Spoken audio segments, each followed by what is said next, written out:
Really, Nick? We've got you put your house on the market, and there's more than one buyer showing up? Well, if you list it at the right price, and prices are very low right now, so homes that are hitting the market at the right price are getting multiple bids. You know, one of the problems right now is that inventories are very low.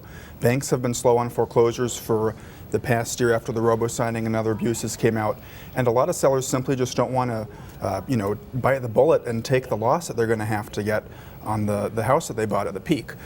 So this is certainly, an interesting phenomenon that we weren't really expecting. I want to bring in Glenn Kelman, who's the CEO of Redfin, real estate brokerage based in Seattle. Glenn, great to have you with us this morning.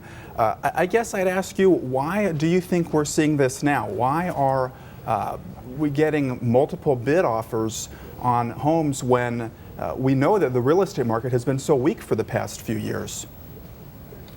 Well, I think buyers are adhering to the old adage, buy low, sell high. And there's a feeling that the market has reached its bottom. All the major home builders are bullish on their earnings. Inventory is 30% down from where it was last year. And interest rates are at record lows. So you've got a lot of feisty buyers out there chasing very few homes.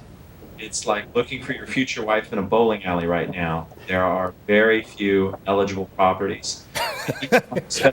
Glenn, what a great if slightly sexist analogy. But Glenn, what impact is the market condition having on pricing? If I'm a seller, am I just licking my chops here?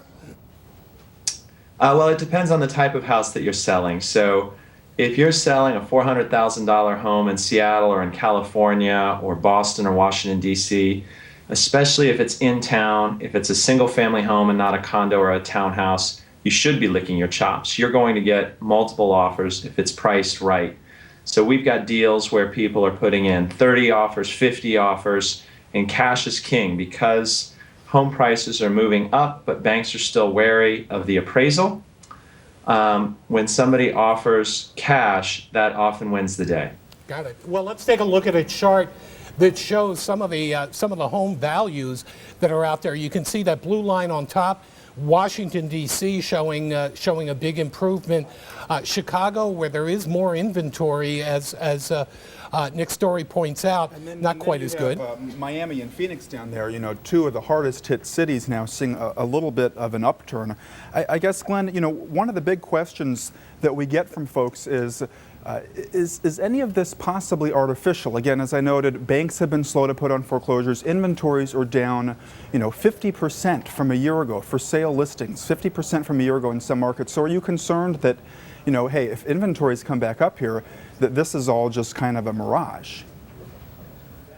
I'm not as concerned about inventory. I think inventory is going to limit sales volume today because there's just not enough homes to buy. So if inventory increases, I actually think it would help the market to a certain extent.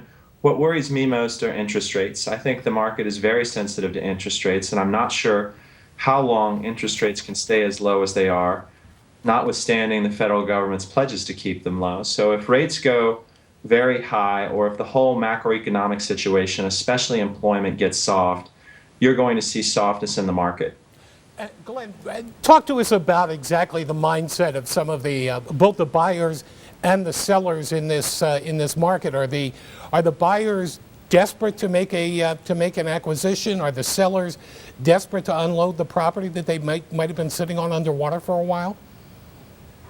Well, I think it depends. On the buy side, you've got people who are paying more in rent than they'd pay in a mortgage. So suddenly they've decided that they want to buy a home. We're also seeing fools rush into the investor market. Redfin now runs a class teaching people how to become real estate investors, and it's a very popular class. So all sorts of people suddenly believe they're going to make a killing in real estate, which may give you a here we go again feeling. On the listing side, we meet plenty of people who are considering listing their home, but if you really believe we're somewhere near the bottom, they believe that time is on their side, that if they wait, things will only get better.